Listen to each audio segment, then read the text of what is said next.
What's going on, guys? Today we're going to be priming the 56 Chevy. I've got it in here in the booth. I'm just kind of getting everything cleaned up and ready for a high build polyester primer.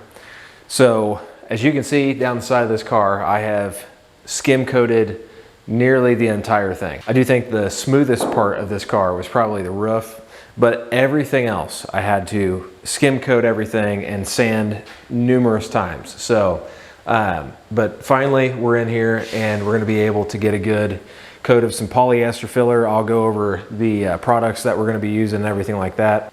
All right, so I've already got everything, cleaned up, pulled in the booth, just doing a final last, wipe down with some wax and grease remover.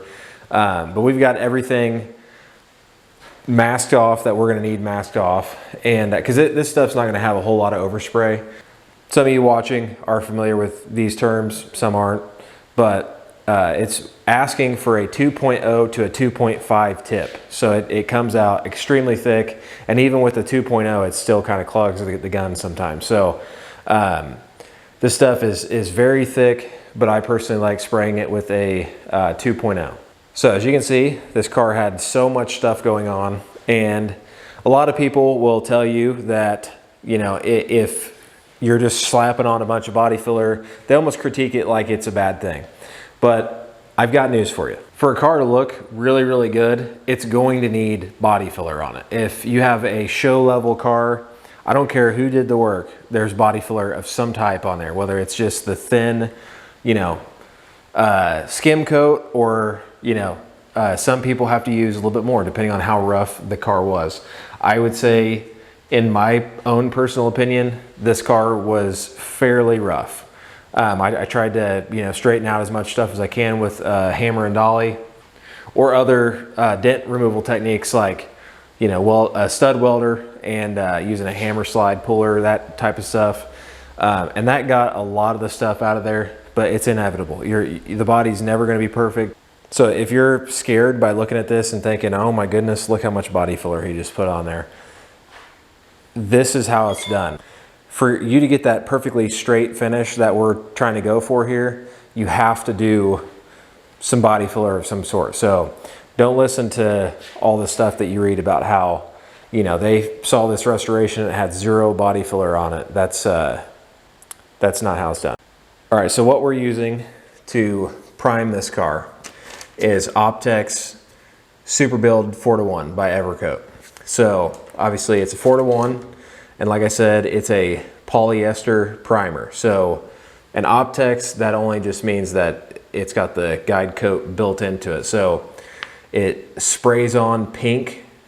I may even send it home like that to the customer. No, I'm kidding. But sprays on pink, and then as you're sanding it, it turns gray. So that way it just gives you a little bit of a visual of where some of the highs and the lows are as you're sanding. But obviously, if you watch my stuff, I like to use powdered guide coat, and that will be being used while we're sanding too. All right, guys, so after this stuff dries, you just go and start doing your block sanding on it. It's got a really high build to it, and it is, it's a thick enough build to where, if there's a slight, little warpage down the side of your panel, then it can get some of that stuff out of there. The other nice thing is that it's, since there's so many fills that have had to happen here on this whole side, then all the edges and stuff, it just helps to blend everything in. So as I seen down in the comments, there was somebody that said they wanted to see a little bit more detail and, something a little more close up on some of the stuff that I was working on. So I want you to know I do read the comments, and that's why I'm going to have a GoPro strapped to my head and see if I can't get some good shots of how this stuff is applied. All right, so since we're just jumping straight into it, I'm just going to show you my air is going to be coming through a 3-stage filter system. So it's got a regulator on here, and basically what I like to do is I connect my hose and the regulator on my gun, I turn it all the way up and basically just adjust this one to where the PSI coming through my gun is exactly where I want it to be. So that's something that I think is just a lot easier to do. So that's what I'm going to do.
All right guys, so here's what we're working with.